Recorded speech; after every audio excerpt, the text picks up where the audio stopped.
I'd like to tell you about the strangest secret in the world. Some years ago, the late Nobel Prize-winning Dr. Albert Schweitzer was being interviewed in London, and a reporter asked him, "Doctor, what's wrong with men today?" And the great doctor was silent a moment, and then he said, "Men simply don't think." It's about this that I want to talk with you. We live today in a golden age. This is an era that man has looked forward to, dreamed of, and worked toward for thousands of years. But since it's here, we pretty well take it for granted. We in America are particularly fortunate to live in the richest land that ever existed on the face of the earth, a land of abundant opportunity for everyone. But do you know what happens? Well, let's take 100 men who start even at the age of 25. Do you have any idea what will happen to those men by the time they're 65? These 100 men who all start even at the age of 25 believe they're going to be successful. If you asked any one of these men if he wanted to be a success, he'd tell you he did. And you'd notice that he was eager toward life, that there was a certain sparkle to his eye, an erectness to his carriage, and life seemed like a pretty interesting adventure to him. But by the time they're 65, 1 will be rich. 4 will be financially independent. 5 will still be working. 54 will be broke. Now think a moment. Out of the 100, only 5 make the grade. Now why do so many fail? What has happened to the sparkle that was there when they were 25? What's become of the dreams, the hopes, the plans? And why is there such a large disparity between what these men intended to do and what they actually accomplished? When we say about 5% achieve success, we have to define success. And here's the best definition I've ever been able to find. Success is the progressive realization of a worthy ideal. If a man is working toward a predetermined goal and knows where he's going, that man is a success. If he's not doing that, he's a failure. Success is the progressive realization of a worthy ideal. Rollo May, the distinguished psychiatrist, wrote a wonderful book called Man's Search for Himself. And in this book he says, the opposite of courage in our society is not cowardice. It is conformity. And there you have the trouble today. It's conformity, people acting like everyone else without knowing why, without knowing where they're going. Now think of it. In America right now, there are over 18 million people 65 years of age and older. And most of them are broke. They're dependent on someone else for life's necessities. Now, we learn to read by the time we're 7. We learn to make a living by the time we're 25. Usually by that time, we're not only making a living, we're supporting a family. And yet by the time we're 65, we haven't learned how to become financially independent in the richest land that has ever been known. Why? We conform. And the trouble is that we're acting like the wrong percentage group, the 95 who don't succeed. Now, why do these people conform? Well, they really don't know. These people believe that their lives are shaped by circumstances, by things that happen to them, by exterior forces. They're outer-directed people. A survey was made one time that covered a lot of men, working men, and these men were asked, "Why do you work? Why do you get up in the morning?" 19 out of 20 had no idea. If you ask them, they'll say, well, everyone goes to work in the morning, and that's the reason they do it, because everyone else is doing it. Now let's get back to our definition of success. Who succeeds? The only person who succeeds is the person who is progressively realizing a worthy ideal. He's the person who says, I'm going to become this, and then begins to work toward that goal. I'll tell you who the successful people are. A success is the school teacher who's teaching school because that's what he or she wants to do. The success is the woman who's a wife and mother because she wanted to become a wife and mother and is doing a good job of it. The success is the man who runs the corner gas station because that was his dream. That's what he wanted to do. The success is the successful salesman who wants to become a top-notch salesman and grow and build with his organization. A success is anyone who is doing deliberately a predetermined job because that's what he decided to do deliberately.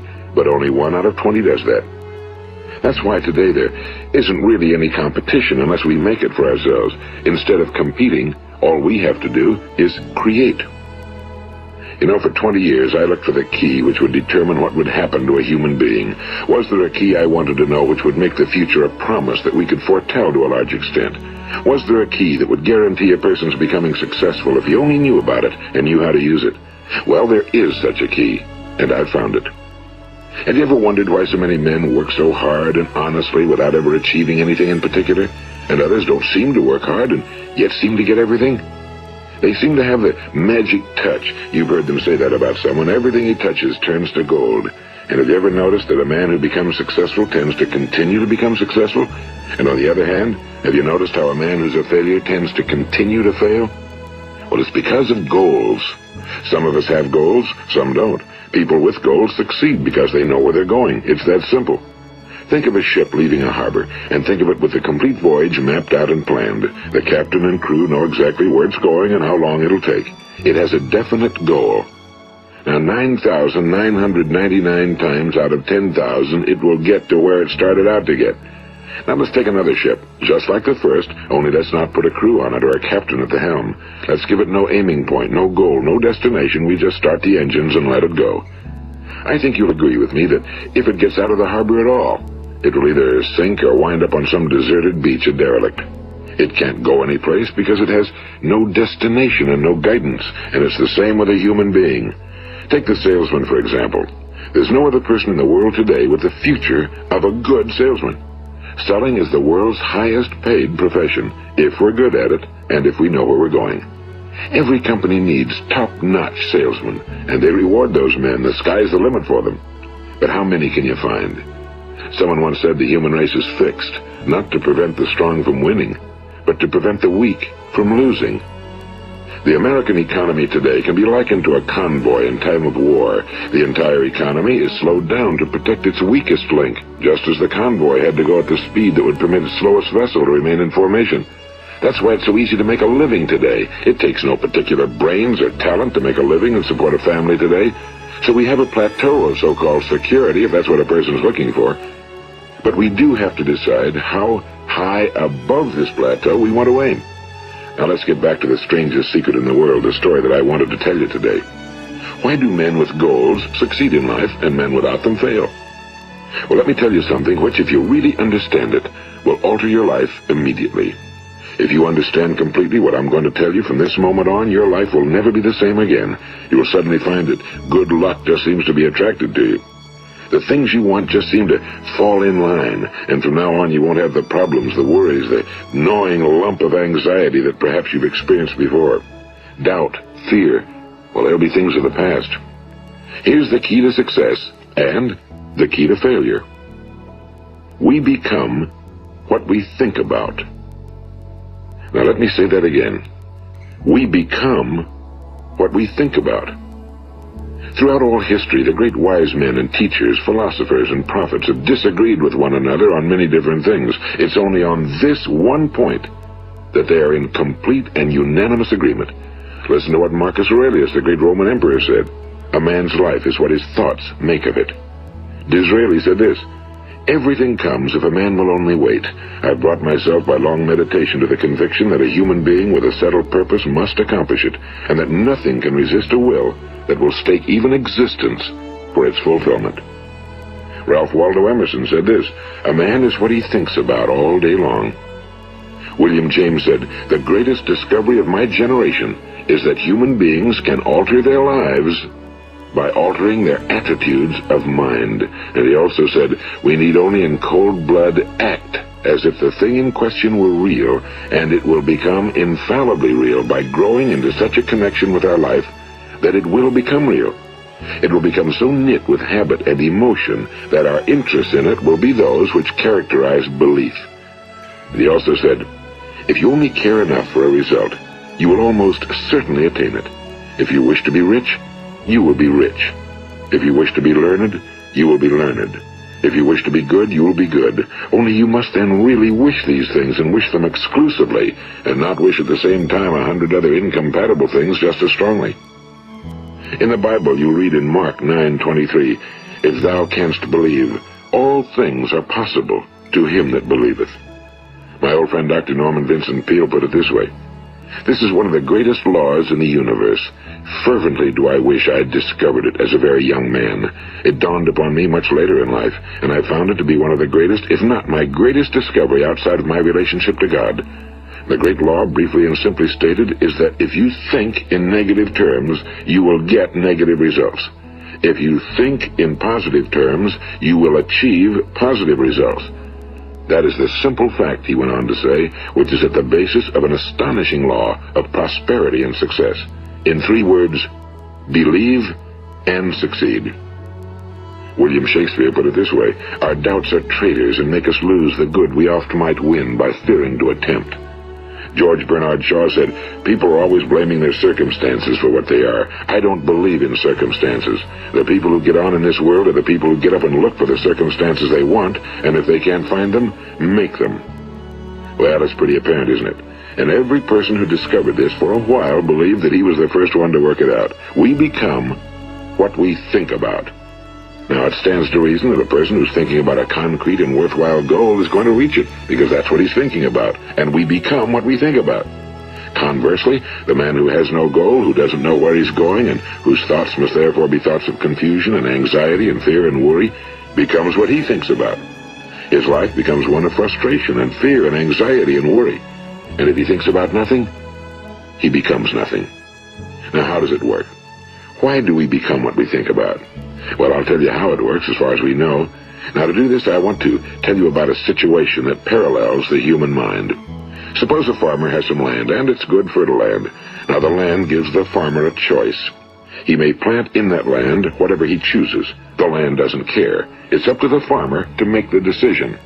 Now, remember, we're comparing the human mind with the land because the mind, like the land, doesn't care what you plant in it. It will return what you plant, but it doesn't care what you plant.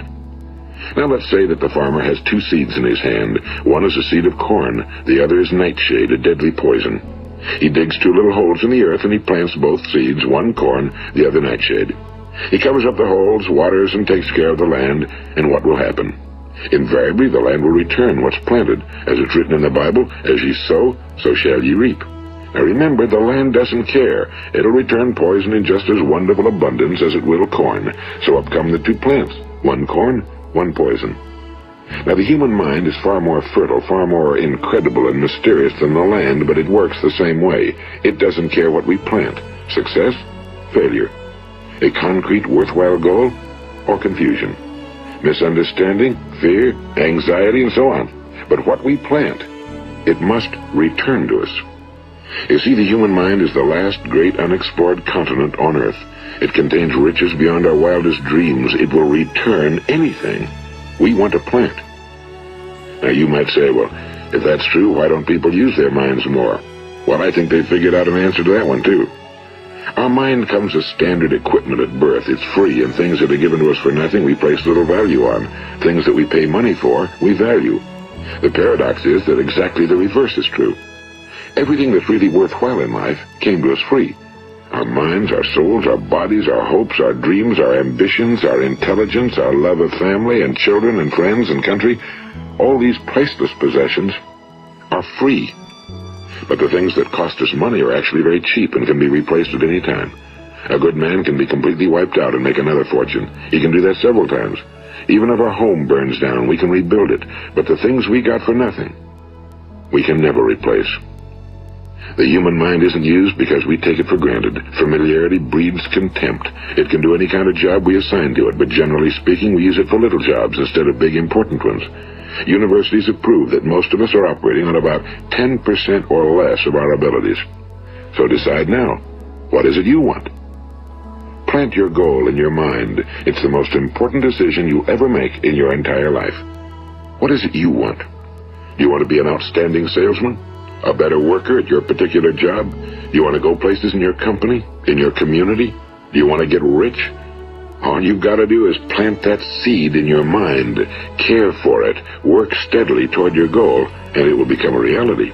It not only will, there's no way that it cannot. You see, that's a law, like the laws of Sir Isaac Newton, the laws of gravity. If you get on top of a building and jump off, you'll always go down. You'll never go up, and it's the same with all the other laws of nature. They always work. They're inflexible. Think about your goal in a relaxed, positive way. Picture yourself in your mind's eye as having already achieved this goal. See yourself doing the things you will be doing when you've reached your goal. Ours has been called the phenobarbital age, the age of ulcers and nervous breakdowns and tranquilizers. At a time when medical research has raised us to a new plateau of good health and longevity, far too many of us worry ourselves into an early grave trying to cope with things in our own little personal ways without learning a few great laws that will take care of everything for us. These things we bring on ourselves through our habitual way of thinking. Every one of us is the sum total of his own thoughts. He is where he is because that's exactly where he really wants to be, whether he'll admit that or not. Each of us must live off the fruit of his thoughts in the future, because what you think today and tomorrow, next month and next year, will mold your life and determine your future. You're guided by your mind. I remember one time I was driving through eastern Arizona, and I saw one of those giant earth-moving machines roaring along the road at about 35 miles an hour with what looked like 30 tons of dirt in it. A tremendous, incredible machine. And there was a little man perched way up on top with the wheel in his hands guiding it. And as I drove along, I was struck by the similarity of that machine to the human mind. Just suppose you're sitting at the controls of such a vast source of energy. Are you going to sit back and fold your arms and let it run itself into a ditch?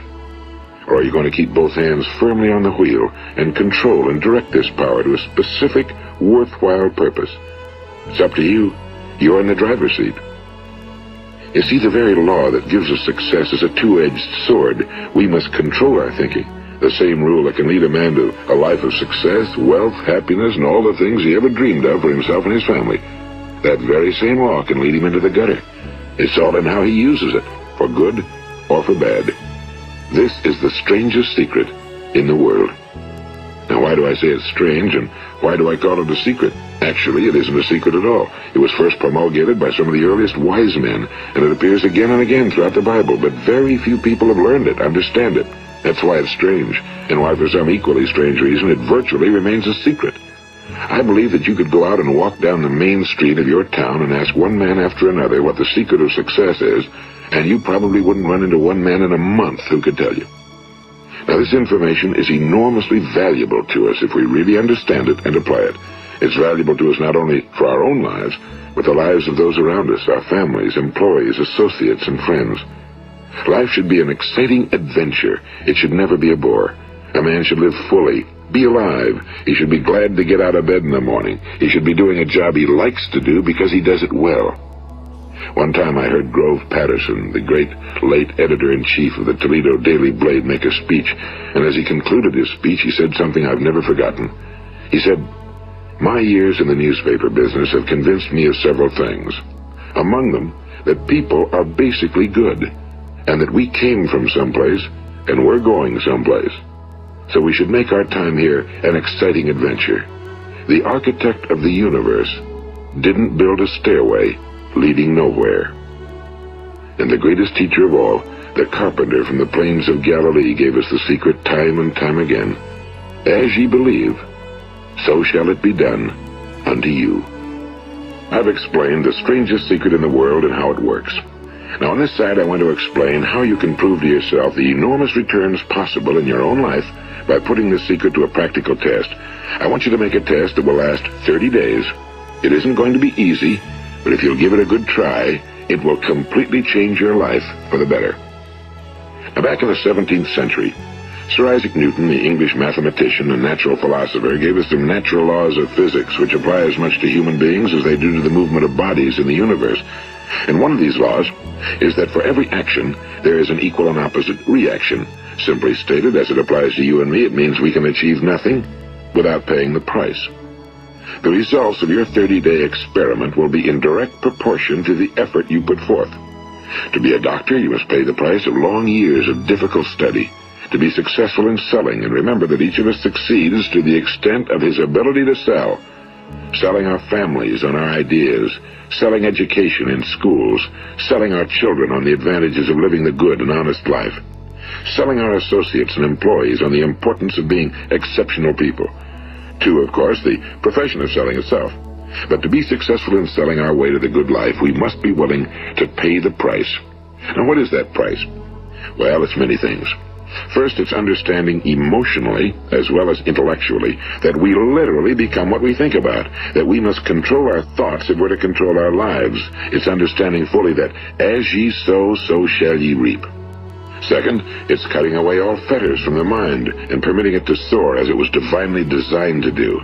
It's the realization that your limitations are self-imposed and that the opportunities for you today are enormous beyond belief. It's rising above narrow-minded pettiness and prejudice.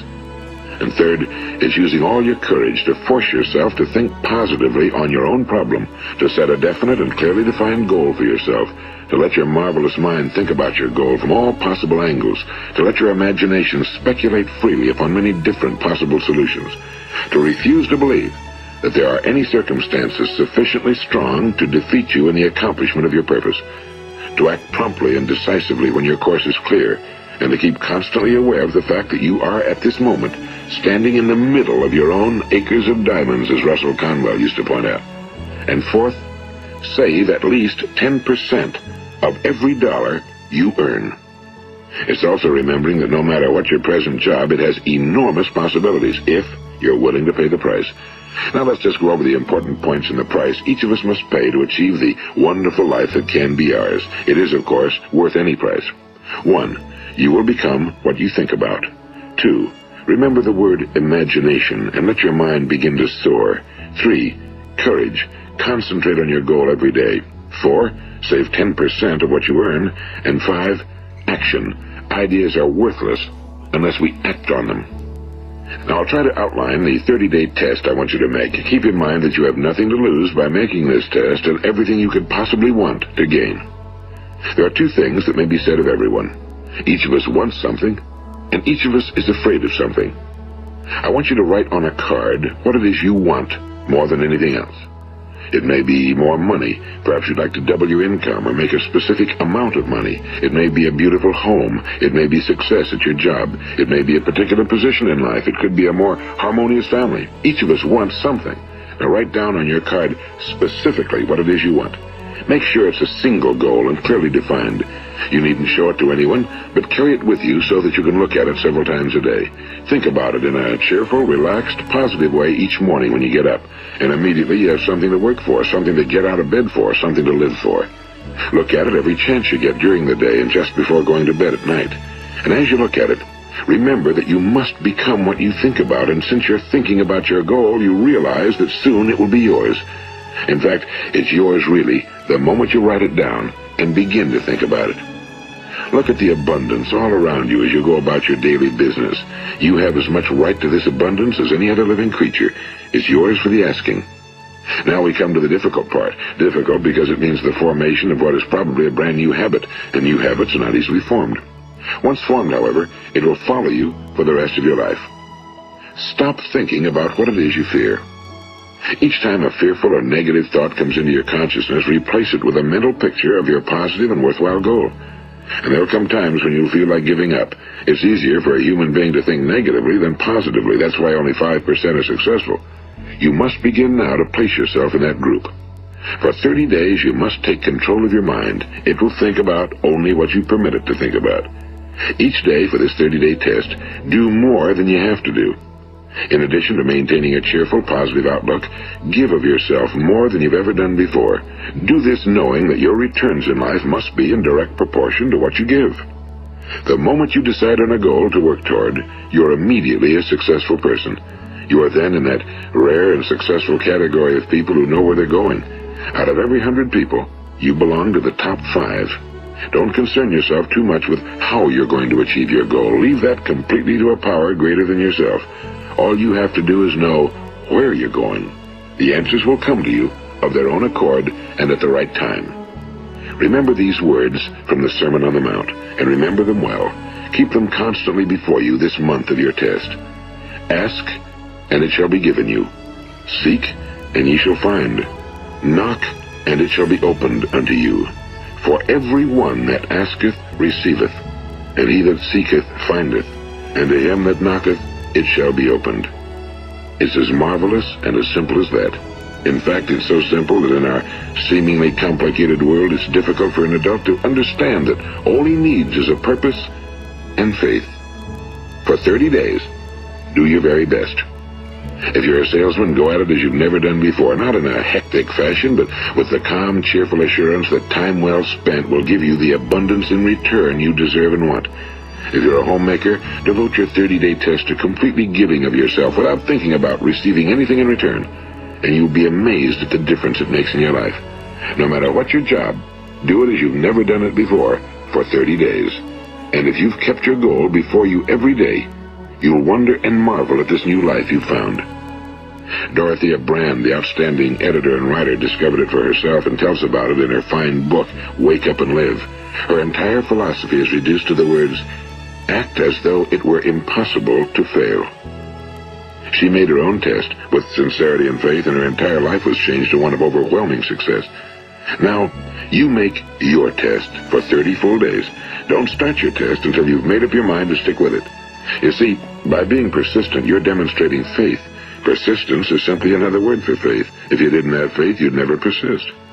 If you should fail during your first 30 days, by that I mean suddenly find yourself overwhelmed by negative thoughts, you've got to start over again from that point and go 30 more days. Gradually, your new habit will form until you find yourself one of that wonderful minority to whom virtually nothing is impossible. And don't forget the card. It's vitally important as you begin this new way of living. On one side of the card, write your goal, whatever it may be. On the other side, write the words we've quoted from the Sermon on the Mount. Ask, and it shall be given you. Seek, and ye shall find. Knock, and it shall be opened unto you. Nothing great was ever accomplished without inspiration. See that during these crucial first 30 days, your own inspiration is kept at a peak. And above all, don't worry. Worry brings fear, and fear is crippling. The only thing that can cause you to worry during your test is trying to do it all yourself. Know that all you have to do is hold your goal before you. Everything else will take care of itself. Remember also to keep calm and cheerful. Don't let petty things annoy you and get you off course. Now, since making this test is difficult, some will say, why should I bother? Well, look at the alternative. No one wants to be a failure. No one really wants to be a mediocre individual. No one wants a life constantly filled with worry and fear and frustration. Therefore, remember that you must reap that which you sow. If you sow negative thoughts, your life will be filled with negative things. If you sow positive thoughts, your life will be cheerful, successful, and positive. Now, gradually, you will have a tendency to forget what you've heard on this recording. Play it often. Keep reminding yourself of what you must do to form this new habit. Gather your whole family around at regular intervals and listen to what's been said here. You know, most men will tell you that they want to make money without understanding the law. The only people who make money work in a mint.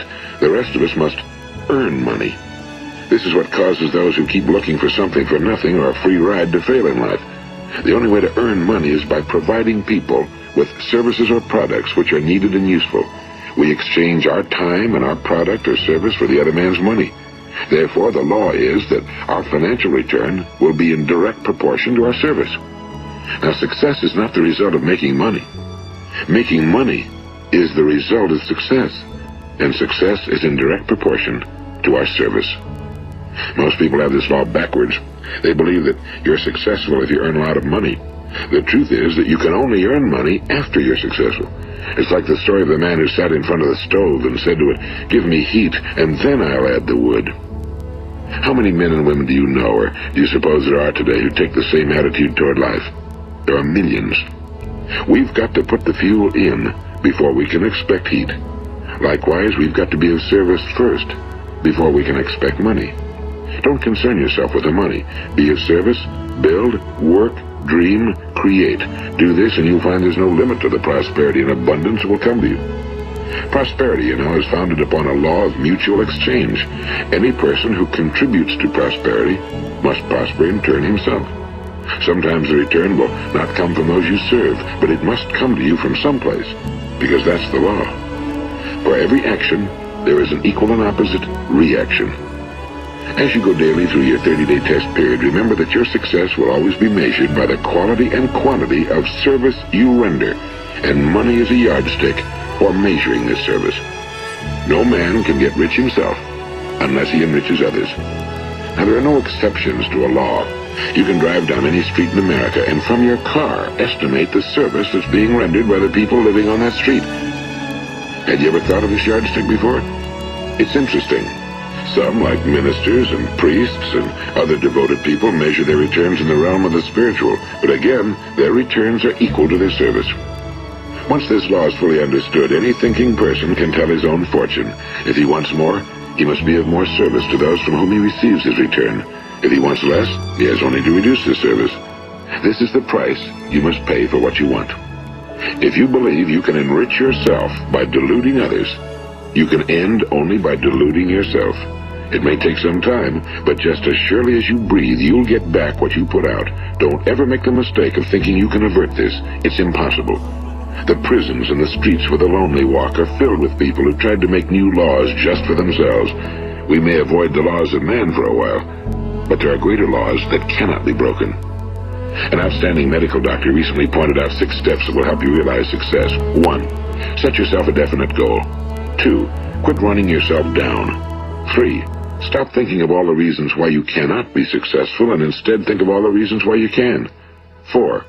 Trace your attitudes back through your childhood and try to discover where you first got the idea you couldn't be successful, if that's the way you've been thinking.